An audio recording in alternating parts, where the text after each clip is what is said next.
అధ్యక్ష, గౌరవ సభ్యులు చాలా ప్రశ్నలు ఇస్తారు అధ్యక్ష. మొదటి ప్రశ్న అధ్యక్ష, ఫైర్ ఎన్ఓసి అనేది యాజ్ పర్ ఫైర్ నామ్స్ ఇస్తాం జరుగుతుంది, అది మొదటిది. రెండోది building permission as per local municipal కానివ్వండి లేదంటే పంచాయతీ నామ్స్ ప్రకారం వాల్ పర్మిషన్ ఇస్తాం జరుగుతుంది అధ్యక్ష.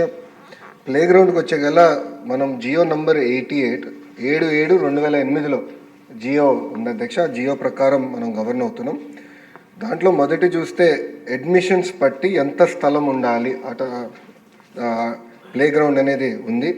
అది కాకుండా ఇండోర్ స్పోర్ట్స్ హాల్ కూడా ఏర్పాటు చేసడానికి ఈ జియో ఇస్తుంది. దాంతోపాటు ఒకవేళ ఈ రెండు లేకపోతే మున్సిపల్ కార్పొరేషన్లో ఉన్న మున్సిపల్ గ్రౌండ్స్తో టైఅప్ అవ్వచ్చు అని ఉంది. అది కూడా లేకపోతే వేరే స్కూల్ ప్లే గ్రౌండ్స్తో టైఅప్ అవ్వచ్చు అని కూడా ఉంది. ఇట్లా ఏంటంటే 2008లో ఈ విసులుబాట ప్రైవేట్ పాఠశాలలకి ఆనాటి ప్రభుత్వం అంటే కాంగ్రెస్ ప్రభుత్వం అవకాశం కల్పించింది.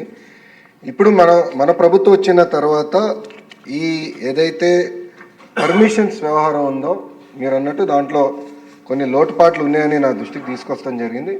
అది కూడా నేను స్కూల్ ఎడ్యుకేషన్లో ప్రధానంగా 10th వరకు ఒకరుంటే ఇంటర్మీడియట్ ఇంకో కమిషనర్ గారు ఉన్నారు, ఇద్దరికి నేను చెప్పింది ఇది ఆన్లైన్ చేద్దాం, ట్రాన్స్పరెంట్ క్లియర్ మెకానిజం ఏర్పాటు చేద్దాం, తద్వారా అసలు ఏం జరుగుతుందో మనకు కూడా అవగాహన ఉండాలని నేను చెప్తాం జరిగింది. దాంతోపాటు మీరు చూస్తే ఎన్సీసీ వచ్చే గల నేను కేంద్రంలో ఉన్న రక్షా మంత్రి రాజ్నాథ్ సింగ్ గారిని ప్రత్యేకంగా కలిసి ఒక డైరెక్టరేట్ ఇక్కడ ఏర్పాటు చేయండి, ఎందుకంటే డైరెక్టరేట్ ఇక్కడ ఉంటే ఎన్సీసీని పెద్ద ఎత్తున నేను ప్రోత్సహించగలుగుతానని ఆయన కోరటం జరిగింది. ఆయన అనుకూలంగా కూడా స్పందించారు. ఇది ఈ ప్రకారం మనం ఇప్పటి వరకు గవర్న్ అవుతా వచ్చామండి. ఏమైనా మార్పులు చేర్పులు చేయాలంటే ఈ జియో నంబర్ 88కి సవరణలు తీసుకురావాలి. ఇప్పుడు అవునన్నా కాదన్నా ఈరోజు స్కూల్ ఎడ్యుకేషన్కి వచ్చే గల 50% మంది పిల్లలు ప్రైవేట్ పాఠశాలల్లో చదువుతున్నారు. ఆ ఇంటర్కి వచ్చే గల అది కొంచెం స్క్యూ అవుతాం జరుగుతుంది.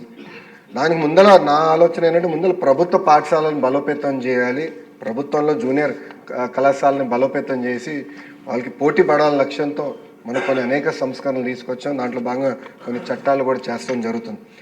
ఇది ప్యారల్గా ఒక భాగం అయితే ప్రైవేట్ యజమాన్యంతో కూడా కమిషనర్ గారు టైం టు టైం మీటింగ్లు పెట్టుకుంటున్నారు. ఐ థింక్ ఫస్ట్ మీటింగ్ వచ్చే వారం పెట్టుకుని ఇవన్నీ కూడా వాళ్ళ దృష్టికి తీసుకెళ్ళి ఎట్లయితే మీరు అన్నట్టు ఫిజికల్ ఎడ్యుకేషన్ కూడా కీలకమైన పాత్ర ఉంటుంది ఒక చైల్డ్ని మోల్డ్ చేసే దాంట్లో.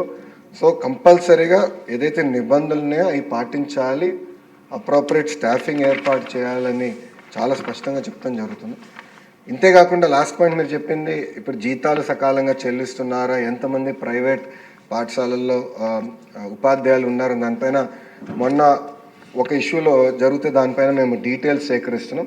కొంచెం ఫీడ్బ్యాక్ వచ్చింది దానిపైన, అంటే వాళ్ళ పాన్ నంబర్ ఆధార్ నంబర్ ఇచ్చేదానికి అనుకూలంగా లేరంటే దాన్ని ఎట్లా చేయాలనే దానిపైన వచ్చే వారం ప్రైవేట్ యజమానితో కూడా కూర్చుని వాళ్ళకున్న సమస్యలతో పాటు ప్రభుత్వానికి ఎలాంటి ఇన్ఫర్మేషన్ కావాలి, అది ఎట్లా హోలిస్టిక్ ఎడ్యుకేషన్కి ఆ ఇన్ఫర్మేషన్ ఏదైతే అవసరం ఉందో అది తీసుకుని ఒక ఆన్లైన్ మెకానిజం ద్వారా చేయాలనే లక్ష్యంలో మన ప్రభుత్వం పనిచేస్తుంది.